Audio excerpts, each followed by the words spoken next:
Hi, I am Michael Bean, and this is your myfreeactingclass.com lesson for Wednesday, July 29th. Our guest today is Liz McLaughlin. Liz is a voice teacher, and I'm going to talk up a little bit, all of the good things about Liz. Then we're going to give you a little bit of context for voice work, and then I'm going to leave you in her hands. A reminder that if you just go to myfreeactingclass.com, you can follow the link on there to the Competence on Camera website that's got all of the videos from this class posted. It's got links to the videos there. You can go and watch any of the ones that you missed. We had some really cool stuff last week. Also coming up later this week, tomorrow, you've got me doing the story session, and then this Friday we've got producer Tina Pime coming on, and I'll show you Tina's resume. You can also, if you go to the myfreeactingclass.com website, I've put a link to Tina's IMDb page right there in the what's coming up for this week, so you can check her out in advance if you're one of those folks who's like, I want to know everything before it happens. Let me show you Liz's website. So Elizabeth McLaughlin is a Vancouver-based actor and coach. She works as an accents and dialect coach in the film and television industry, and an instructor at On the Mic and Vancouver Film School. She teaches accents and dialects, voice and speech, rhetoric, and Shakespeare. So I met Liz through just as a peer through a project that we were both involved in. And then later I ran into her when she was a set coach for a show called Grace Point, where she was the on-set dialect coach for this guy, who, if you don't recognize his face, maybe you just haven't seen his shows, but he does a lot of stuff. Very successful, very well-renowned British actor. And then we've got here on her website some great quotes from famous people saying she's so amazing, including this guy David Tennant saying, "I simply could not have done it without you," and these other folks down here. There we go. Without any further ado, I will hand the video over to Liz, and Liz is going to be here for the next couple of Wednesdays as well. So I won't be able to be here next Wednesday, so she'll have you all to herself. She'll be able to build on the work that she does today. Now, before I pass it over, I will say that for myself, the reason that I feel that voice work is important, and if you were to say, go and take a full-time actor training program, whether as an adult, or when you were finished high school, or even if you were to take a very serious program as a young person, it would involve voice training. And that's because voice carries feeling. And whether you're doing film and TV and you're talking to people who are right up close, or you're doing theater and you're talking to people who are far away, still this is what you're using. So it makes sense to put some time and attention on it. So that's the Michael Bean reason, why I'm this is why voice work is important and makes sense. And when I got to theater school, I went to an arts-based public school, you'd think that I would have known, but when I got to theater school, for the first, I was like, why are we making all these weird noises? I don't want to stretch my tongue. That's weird. Here we are looking in the mirror going stretching all the muscles. It's super weird. But those are the muscles involved with making sound. And so that's there's all sorts of stuff. I'm detouring, and it should be Liz McLaughlin talking now. Here she is. Hi, everybody. I am just so thrilled to be here with you today. So there was a little bit of chatter with a couple of folks about whether or not they had had a voice class or they even knew what voice work was. So I thought I'd start by just giving you a little introduction, a little information about why it's important. And as Michael said, it carries emotion, it carries truth with it in the acting process. And our voice can quite often betray what we might be trying to hide inside us. So if you get to a set, or you're in a rehearsal for a theater show or something like that, and your body's doing one thing, running after the bad guys or the aliens, and you're trying to be the strong hero type, but your voice is not with you in that, then there is a disconnect. There's something that people don't quite understand, that they might not quite believe. So most professional actors spend a lot of time in their careers trying to bring their voice and their acting together, because it's basically the same idea. You work on scene study, you work on voice, you work on voice in your scene study, that kind of thing. So it's a pretty important thing. And also at this particular time in our history, for those of you who are younger, there's you've been kept away from friends and school and playgrounds and all of those things that you're so used to. So there's a tension that rises in us that has had to rise in you a little bit earlier than most adults. And those of us who've been around the block a little bit, the same thing, except that we just happen to know a little bit more, but we're worried about our homes, we're worried about our careers, we feel lonely, all of those kinds of things. And so what happens is our voice starts to get a little tight. I know mine has since March. I can feel a little tension in here. So I constantly, every day, have to do something about that. So we work on the voice. On set, one of the things that they really want to hear from people is a nice, unpushed, resonant, and that means a voice that's got vibration in it. Yeah.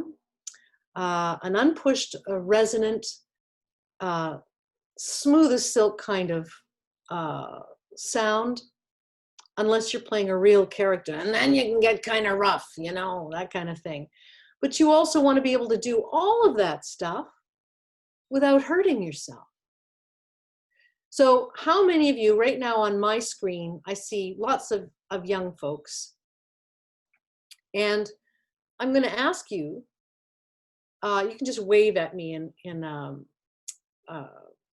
you know what? I don't need to see myself. I just need to see you. So I'm going to change this screen. There we go. You can just wave your hands at me if in response. How many of you have ever been playing a game or been out in the playground for a little while, and when you come back into class or you go home, your voice feels a little sore, a little scratchy? Yeah, I'm seeing a lot of waves. Yeah. Liz, you know, there's about a third of the folks here are adults, right? Yeah, absolutely. I just want to make sure that it's accessible. Young ones are keeping up. Thank you. Those of us who are older, when we have to make a presentation, we're nervous about meeting new people, we're having a job interview or an audition, anything like that, the tension rises and we spend an awful lot of our time trying to look like it's not bothering us too much, that we feel fine. And we let this go, but some muscles in here that we don't see start to get tense. And those are the muscles that I'm talking about betraying us in a moment when we really need our voices to be our friends, to support our acting choices. So I hope that's understandable for everybody. I did, even in non-actor life, I had an experience where I lost somebody important to me in my life. And over the 1.5 years following that, I started to lose my voice. And I realized a little bit late, but in time, thankfully, that I had been spending the time trying to hold myself together, trying to not be upset about what was happening. And I was squishing everything up. And so therefore, when I spoke, the muscles in my throat were having to work overtime in order to communicate. So it can be whether it's in our personal lives, our professional lives, voice and speech work, it can be really important. So you might choose to be an actor, you might choose to be a lawyer or a salesperson, and you're going to have to use your voice a lot. my brother is a Taekwondo master, and to teach his classes, he started to lose his voice. So he asked me to come and give a class to himself and to the people who work for him, so that in teaching their classes, they weren't losing their voices. Okay, so what I wanted to do was just give an overview of the aspects of what we do when we're working on our voices. The first thing in order to make this work is to make sure that we're not going through all of the other things in our mind, our grocery list, whether or not we have to do our laundry, did I feed the cat? It's called grounding. We bring ourselves into the room and say, this is where I am right now. The more we can be in the room, the less anxious we'll be, the more open our voice will be. Okay, so I'm going to ask you to do me a favor. I hope that's all right. I'm going to ask you to sit on the edges of your chair, or chairs, or couches, or wherever you are, and just put your feet flat on the floor.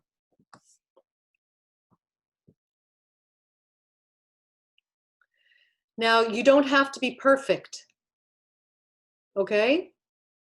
Nobody here is going to ask you to be perfect, because we haven't done this before. So you don't know. All you can do is be an explorer. Okay? Can we agree that we don't have to be perfect today? That we're going to be explorers? Fantastic. That's what we want. We want to be curious about what is it that we do when we breathe and when we speak. So the first thing is, I want you to just wiggle your butts back and forth on that chair. See if you can feel that you are actually sitting on something, and that something is going to hold you up.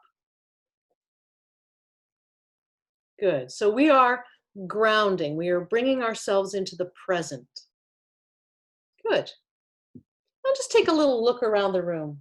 I know that you know wherever you are pretty well, but just look around the room so that you know what's there, so you won't be too distracted by anything, unless, of course, the cat comes leaping over you or something like that. Good. Very nice. Good. So that's grounding. When you're on a set, you always want to find your feet. So you can do this when you're standing as well. We just happen to be sitting today. And it brings you into the studio. It brings you into the audition room, and you're there, you're present. And it is the one thing more than anything else that a casting director, producer is looking for, is somebody who's grounded and present in the moment. I mean, you might forget your lines, doesn't matter. If you come in and you own that room by being present, bonus points for you, okay? Good. I haven't been reading all of this, so I will get to that, all your comments. All I want to do now is get you to be explorers of what your breath is. Our breath, do you breathe? Of course you do. But we've got restrictions on it because life imposes them. So we spend time opening up the breath. The next step after that is to start making little sounds. How do we make sounds? The next step after that is to go a little bit further with the sounds, but that will be towards the end of my time in the next couple of weeks, okay? So today I just want to breathe. In order to do that, our rib cages have to be free. So I'm going to ask you to stretch your arms up over your heads, not too far back and not too far forward. And keep your shoulders relaxed, as if you're just trying to reach up and change a light bulb with both hands, 2 light bulbs. Good. And now I'm going to have to sit down here for a second. I'm going to take one arm, my right hand, and put it on my left wrist. Try to keep your shoulders dropped though, Christina. We don't want them up too high. That's it. Good. Now keep breathing. Try not to hold your breath. And we're just going to bend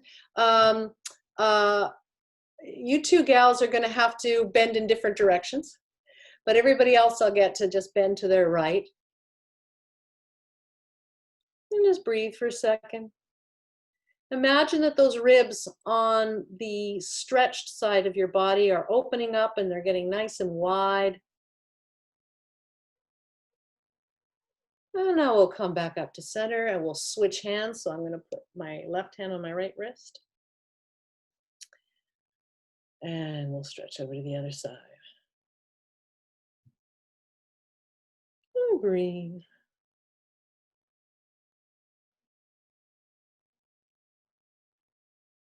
Good. And we'll come back up to center. And down we'll come. All right, good. So I'm going to ask you to close your eyes from where you are. Try to imagine that your head is light and it's floating up above you so that you don't collapse too much. And we don't have to be stiff. We don't have to stick our chests out or anything. But eyes closed, and I want you to just feel how it is your breath is working in your body today.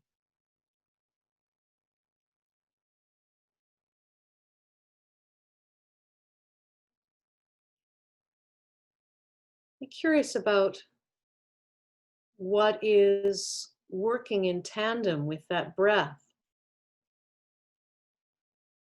So when we breathe, there's a thing right underneath our lungs. It's called the diaphragm. And it's this sort of arched, bowl-shaped muscle. And it drops down when you breathe in, and it presses your innards down and a little bit out. That's why when you breathe in, your tummy rises up a little bit.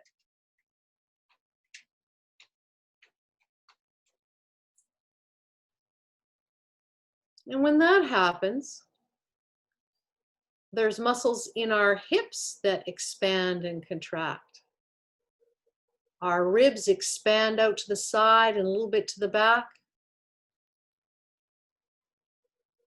But our chests don't have to get stuck out. That's a myth. They move a little bit, but not much. Now I'm going to ask you to do a little scan. Are you clenching your jaw?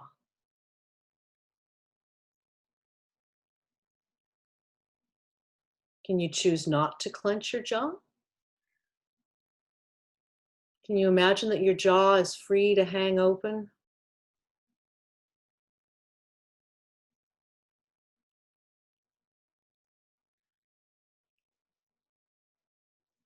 We'll do a little scan of our tongues. If you're anything like me, you've got a habit of pressing your tongue against the roof of your mouth. I steady myself that way, and it causes me a lot of pain.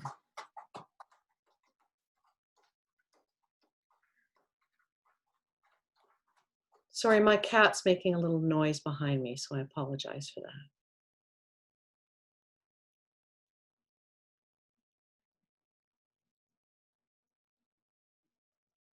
Good, and you can slowly open your eyes.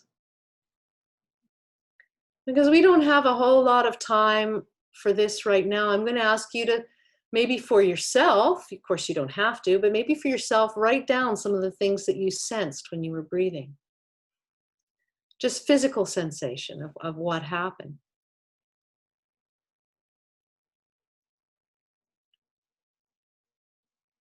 Oh, look at this. Thank you, Michael. There's the diaphragm. When you breathe out, it's the purple one, and when you breathe in, it's the blue one. Very nice. That's excellent. Good. The next thing I'm going to ask you to do is, I remember when I was a very young actor, there was a director I worked with in the theater, and I yawned one day. It was the end of a long rehearsal, and he caught me going like this, and he goes, "Stretching your upper palate." Not in my rehearsal, he said. So, but at the end of the day, he was wrong and I was right, because allowing that yawn. So if you yawn in any of my classes, bravo to you. You're breathing, you're opening things up, and more importantly, you're stretching some of these muscles, which get too tight anyway. So I'm going to ask you, let's all allow ourselves to yawn. How do you usually yawn when you're not thinking about it?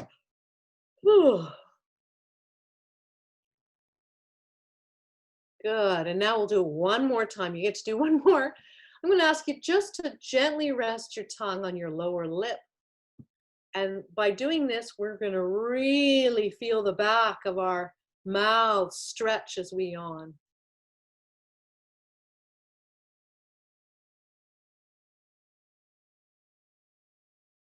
Good. Very nice.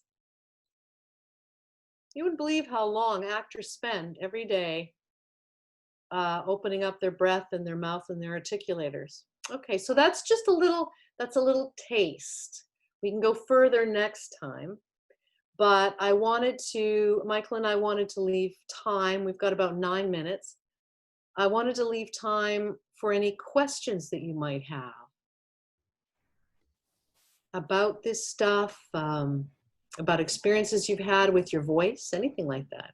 While you think of your good questions, let me share with you one of my very favorite voice exercises. So if you're like, I don't know about this voice stuff, like, does it really work? I don't know, like, can I hear it? Can I notice it? I've got one that's like so simple that you can do it. And then you'll be like, you'll be able to hear the difference in your voice. Sort of just like that. So basically you take like the edge of your t-shirt, or you take a handkerchief or something, and you grab your own tongue. And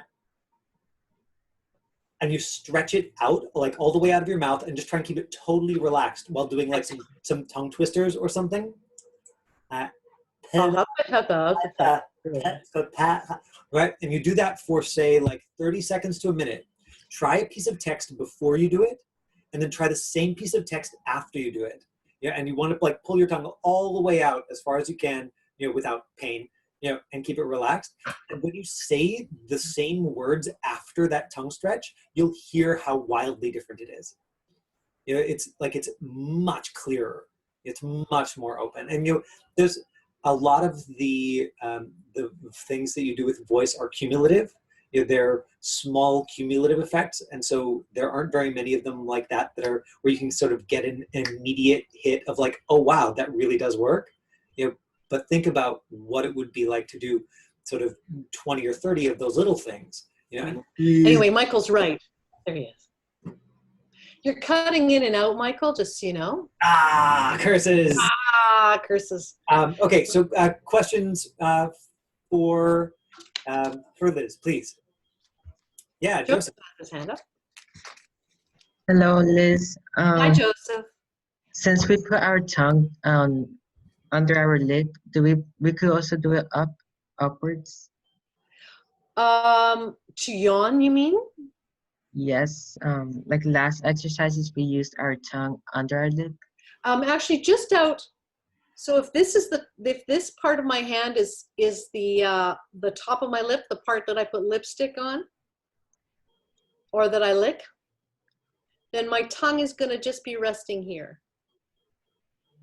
I don't want to stick it out too far.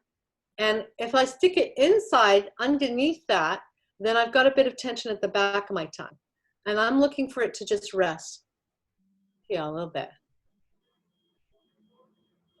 Like that, okay? Is that good? Yes, thank you. Good question.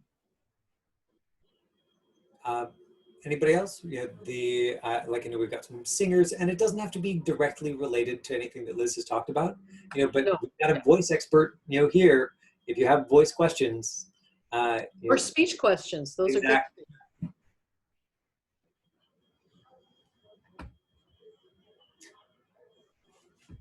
Oh, I saw a hand. Quinn, were you putting your hand up? Oh, he's thinking. I'm trying to think of something good here, yeah. Do you want to talk extremely briefly about accents for people who Uh, accents. I know that you've got time to cover that sort of in more detail later on. But. yeah, absolutely. Well, if you're, are all of you in Vancouver or the Lower Mainland? Yeah? Okay, good. So you know that somewhere along the line, somebody has probably said to you, you will probably have to learn an American dialect.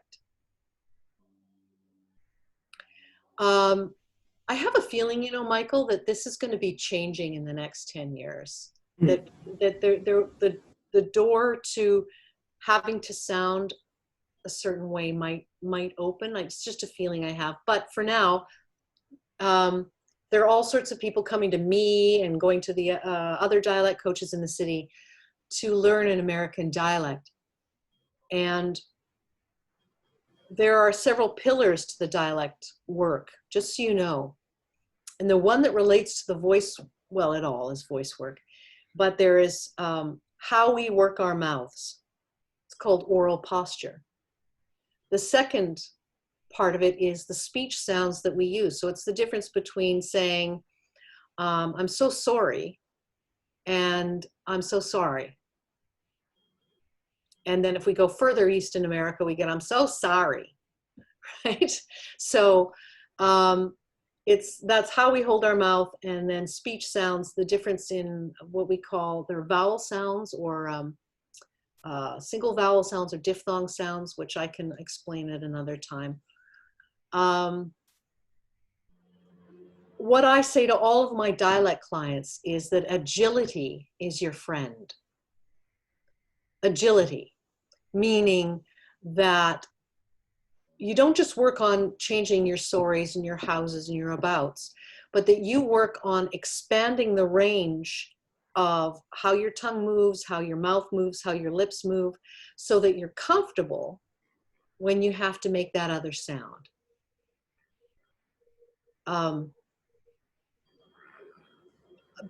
Some people have a really good ear and they can pick things up quickly. Some people don't have a really good ear.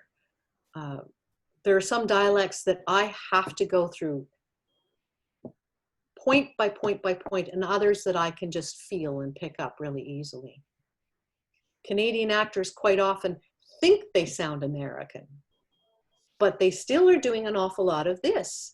Da da da da da da da da da da da da da da in the melody of what they're saying. They don't hear it when they're on set because they've been working on only one aspect of it. So the third part of a really good dialect is your intonation, the melody of how you're speaking. And Americans have, well, the general American accent that you hear in film and television has a particular intonation to it. When you get to the South of America, then it becomes a little bit more like the Canadian sound. It's a little bit more lyrical that way, right? So agility, working on getting your ear attuned to sounds and knowing how to make those changes are really important. The other thing voice work is really important for is if you decide you'd like to do voiceover, cartoon voices, commercial voices, things like that. For a long time now, I've met a lot of actors who've been asked to do voices for things that are really rough and gruff and loud, and they've seriously damaged their voices. And so they're looking for a way to be able to do the same kind of work without damaging it. So they go through some of the same training that I've been through to open up their agility, open up their understanding of how the different ways you can make sounds. So you don't just have to make the sound of a transformer by lowering your voice lower than it goes and making it really gravelly, right? There are other ways to, see, I hurt myself. There are other ways to make those kinds of sounds. So voice work, later in voice work, you know, you have to open everything up, but later in voice work, you get to that point where you start learning the differences and how you can make different voices and stay healthy. If you push your voice, you can get nodes or rupture a vocal cord and Sometimes it can be fixed and sometimes it can't. So please, please, please be careful. We have a voiceover artist who's also doing a couple of weekly lessons who was with us just yesterday. So that's super appropriate. Deborah, I saw that you had a question before I jumped in with my own. Do you want to? Hi, Deborah. Hi, how are you? I'm well. Are you well? I'm well, yeah. Good. So I sing for chorus, the Pell Vancouver Chorus, and we do a lot of voice exercises before we start. Are they going to be the type of similar exercises with voice training? Well, I don't tend to, especially not online, I don't tend to do things like scales. However, the breath support for singing is in the same world. And working on your resonance is in the same world. Okay.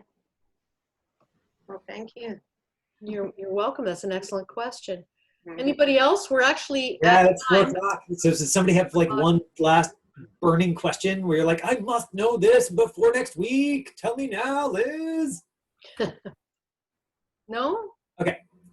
Okay, well, it was so nice to meet you, and I'll see you next time. We'll go a little bit deeper into the work next time, okay? Thank Bye. you. Thanks so much. Thank you. Thank you. Bye. Bye. Thank you. Bye. Bye, Michael Bean. Bye, Liz. Bye, Olivia. Bye, everybody. Hi guys. Some of these people are adorable. So cute. Yeah. I'm just staying here in case you want to talk to me. Perfect. Yeah, I would love that.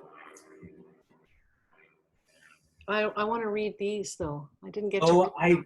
I was asking people for suggestions about what to do next. Oh, I see. Okay. So I don't need to read that. Okay. No, I don't think so. All right. Everybody but Deborah and Candy have frozen. Yep. Candy? Yeah. Okay. The folks who haven't logged off, I'm just going to put you in the waiting room because I want to talk to Liz with just the two of us. So, bye, friends. Bye, Deborah.